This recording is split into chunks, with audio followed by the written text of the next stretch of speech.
I see Judy is, she's looking at her other device.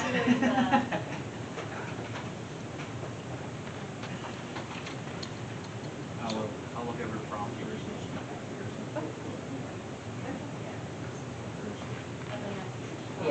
Yeah. Hold on.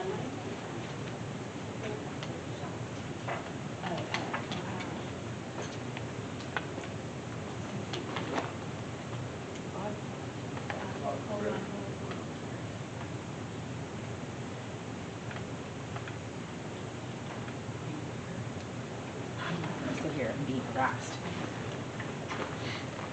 Make sure you guys speak up, please, just because of the air and the speaker, all that. I'm not sitting there. There's no reason for him to do that. You guys. It's harassment. Ready?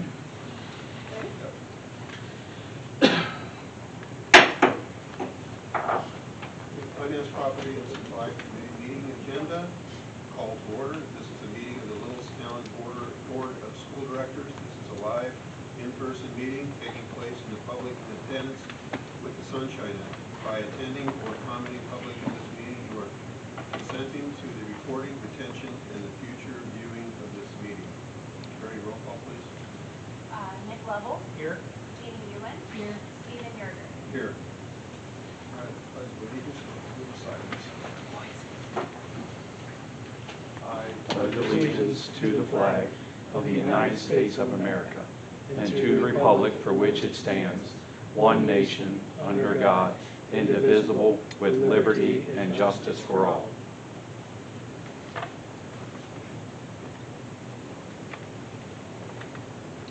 Thank you.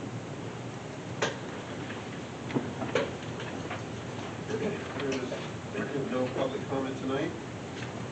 Tom, you're up. All right, so the discussion tonight is going to surround a couple different topics. At the last board meeting, there was interest around the cyber charter school reform, so I have a brief update on what that impact would look like here at Littlestown. We were also going to go over the allocation of funds and fund balance, what comes through for the audit will show up in the board agenda for approval on Monday, or sorry, 2 Mondays from now, and then come back to the capital projects part 2. Review that here with the committee, see if anything makes it to the full board again. And then we'll see if we get the item B here this evening and have another discussion around board meeting live streaming capabilities. We'll jump right in. So I'm just going to briefly touch on this. I'll post this section later, but this is just straight from PDE and some notes that we've gotten from CASBO and some other organizations. So regular education, charter school funding, the biggest changes are the deductions we're allowed to deduct within our tuition rate. So the big changes are we're allowed to deduct now cyber school costs for regular ed students. We're able to deduct tax assessment collections, 60% of our student activities, which would encompass athletics, 60% of our operations and maintenance service. So before we could not claim those, now that's an additional deduction. But as I mentioned, they also got somewhat of a win on the opposite side where we have to now reduce our ADMs or average daily memberships of those cyber school students that we now claim the cost for, which then lowers the denominator, which lessens the impact we get financially. And then the same thing with special education. It's whatever our rate is, the lesser of our current rate with the current calculation, or a cap at 1.89% of a regular ed student rate. So that's a win for us here at the district. We're over a 2x, 2 times. So that 1.89 would be a factor here. And then it requires PDE to use those rates if they would take from our subsidy from those posted rates. Currently, cyber schools can create a rate that's different than ours, and then the PDE can then take that different rate, and then we have, as a district, have to then fight for that back. So that's also a winning procedure. So that's a financial update. So it's minor on the financial part. It's a lot of procedural changes. So here's some procedural changes, a lot around attendance and truancy. So just some highlights. They're required to have proof of residency now 2 times a year, and they have to notify us 10 days of that change of residence, which is a big win. And then if we dispute it, they have to provide it. If we agree, then we pay that tuition. So we get to review that. Currently, that's not the case. We just have to, we can't even ask. So the next is the attendance policies. A student cannot transfer to a cyber school if they're found officially truant unless a judge orders it as the best fit for that student. So that's a win. So students can't be not coming to school here and then go to a cyber school and not go there either, or not attend it. And then the last is a wellness check. So cyber school students have to have at least in-person interaction once a week from either a teacher or an administrator. Currently, that's not taking place, so they're not sure when they're getting on, how they're getting on, and nobody's checking. So those are the wins from cyber school reform. And then financially, this is kind of like a brief snapshot. This is total PDE, so within the budget, we got about $83,000 for basic ed, almost virtually no cheese for special ed. The career is our approved for technical programs at the high school. We got $16,000 Ready to Learn grant, which talked about was $500,000. This, in my opinion, is the new direction of basic ed subsidy, where the state is now putting more money into Ready to Learn to address the lawsuit, and that's where I believe most of our money is going to move forward in the future through that Ready to Learn grant, which does have extra stipulations that Dr. and I have to go through and allocate. And then in the cyber school, you can see last year we budgeted, or for say current year we budgeted $2.7 million. We've been playing catch up for the past, I would say, 5 or 6 years. This is where we save. Technically we save, but we're going to spend more under the new formula than what's budgeted if every kid would stay from now to the end of the year. But if you look at the calculation estimation on our tuition rate under the old calculation was 3.1. So that's where we end up saving that $400,000, but what's budgeted to estimations that it's about net neutral on a budget impact. So next year we look at the budget, the savings would be we aren't going to bump up cyber charge school. We'll be able to flat fund it or minorly adjust it and move forward from there. So it helped us catch up to where we should be now within the budget. And you can see the deficit was just shy of 2.5 million, and with all the add-ons of the 500,000, we jumped to 1.9, just under the $2 million deficit there. When we look at the current budget,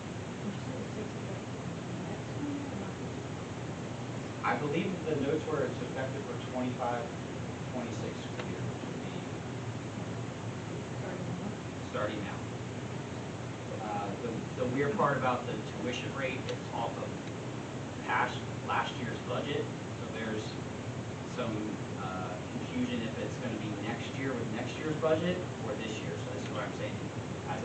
From what I understand, I think it's this year, but there's not real clarity yet. So the PD is scrambling to get all their approved budget items to us and embedded it. So we believe it's this year, but until we hear officially. So that's where that would be. Any questions on this cyber charter reform? Tom, would you go back a slide or two? Yep, right there is fine. From my perspective, it's a step in the right direction for accountability from the cyber charters, especially with residency and making sure kids are at least logging on, even though we don't know who exactly is logging on. I'm disappointed in the 1.89 for special education. I think that might have been on the previous slide. But, oh, there it is, yeah. I really would have preferred the tiered system that they were talking about. Again, when cyber schools are identifying kids from regular ed to special education that are coming from the typical face-to-face public school into cyber, it's amazing how, you know, that really is a windfall for them, and it's just really disappointing because a kid that needs minor services, maybe a half an hour a week for some hearing loss or some language arts remediation or whatever, compared to someone with multiple disabilities is going to be treated the same way at 1.89. It used to be over 2.0. Habitually truant, do we have any direction? I think I heard 6 days was considered habitually, how they're defining habitually truant. 6 illegal days. Okay. And they're still working on the forms for residency, and they're still working on the forms for the habitually truant. So that'll come from PD. Yeah, there's a lot that PD has to unpack with all these changes. So hopefully we get something here after the holidays. This is what the highlights we've gotten back up from PASO and passed in some other organizations. The reason I asked about that, my past experience has been sometimes the motivation for families to go to cyber charter has been because of compulsory education and our school officials holding kids to behavioral standards, academic standards, and attendance standards. And then we start putting some pressure on, they say, you know, goodbye, we're going to go to cyber so that you leave us alone or whatever. That's troubling. I think that habitually truant is Tuesday. Because that is what happens when we have kids who get into some attendance issues and the parents are like, well, we're just going to go cyber. But once we deem them habitually truant and we started, it's called a SAFE, a Student Attendance Improvement Plan. As soon as we've started that, and they can't switch to a cyber school, which is what has been happening to Al's point in the past. So I think that will save kids. Thanks, Tom. Yeah, so I think the wins, we might not feel them now, but over time, if they stick, less kids will migrate to cyber school, which then will save us money.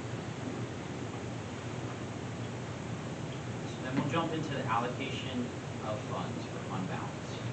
So right now, pending final audit, I just submitted the AFR today, but the audit's still pending. So right now, we're looking at just over $1.5 million surplus for prior year. And I have that allocation of that listed below. So the last time we met with the board, the land sales that we have, the 2 land sales, we've completed one. There's one still pending. But those were supposed to be the money to supplement baseball and softball athletics. Hence, that's why I have it here to move the capital projects to fund those athletic projects that are upcoming here in the spring. So that's where that capital project transfer will come from. That'll be on the board agenda to review on Monday to be officially approved at December's voting session. And then the rest is just a reallocation of general fund and then putting the rest of the money within general fund. So transportation, since we outsource transportation, we no longer need to have a 5-year cycle to replenish those buses and vans. That's now going to move. It's kind of into 2 new categories there, which is ACTI, specifically to purchase land.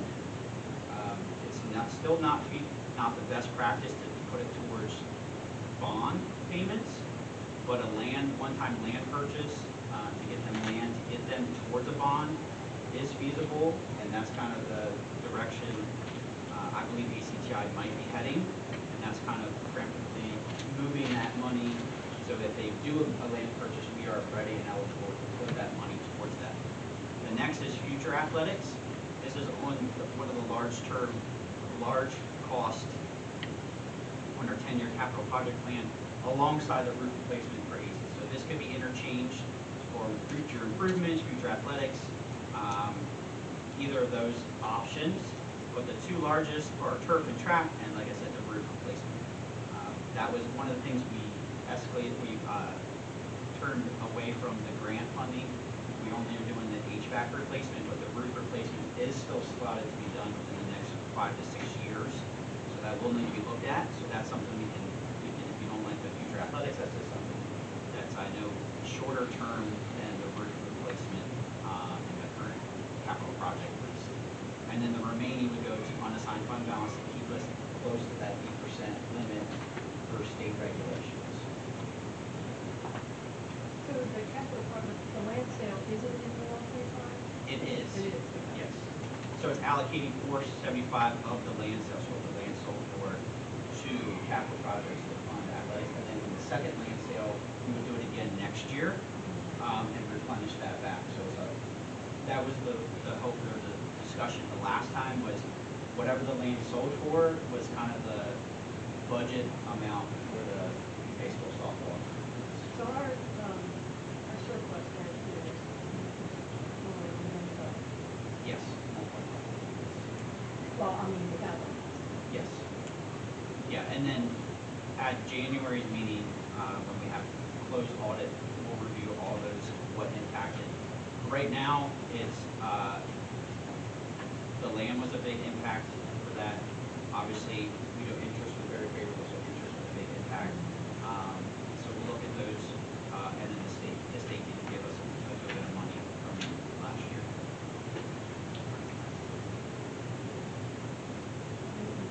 We'll go down through all the. So are we? Well, the next slide's a total look and moving forward based off of tentative, like what the board has projected that they want to move towards. But we want to jump to the next section. So the next one here, if you can see the top above that first yellow line, that's as of last year. And what the board did, the board moved that 3.2 million. You can see behind my head here, where I'm circling the 3.2 up here. That's what we moved to capital projects to fund the grant, our portion of that grant funding. And then you can see here the land sale 475. That lighter color blue is all capital reserve, capital projects. And you can see the activity that was approved last year and then what we had for if all projects were approved this year. And then you have the land sale again, and then the facility grant, athletic improvements, and what that would put from fund balance looking next year ahead.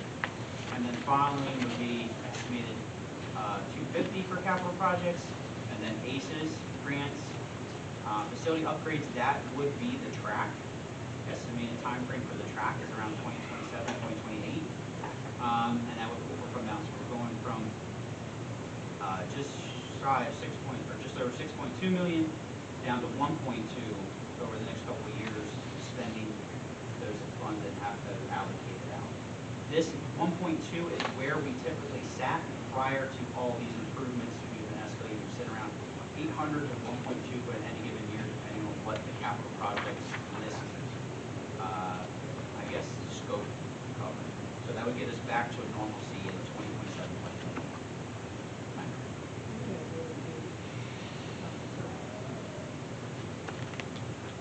Yeah, that was a product of a lot of stuff. Federal funding helps a lot of districts get back in capital fund balance. So that's the capital. We have a professional capital reserve with the general. Good. So then the general fund side, we want to focus on to the right half of the black line. So the very first column's unassigned fund balance.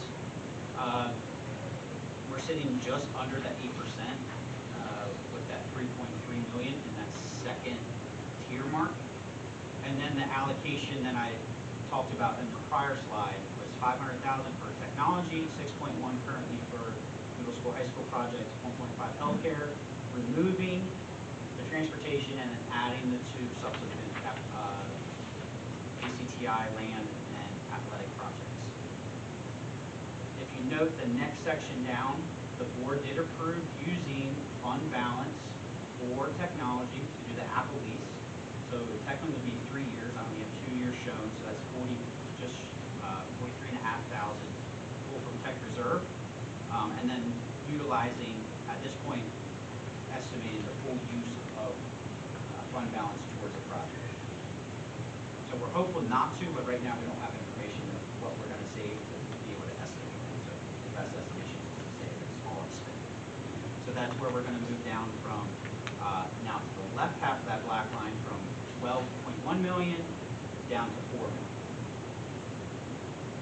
Now it does take into account the deficit in that third column there at 1.9, which I showed in prior slides,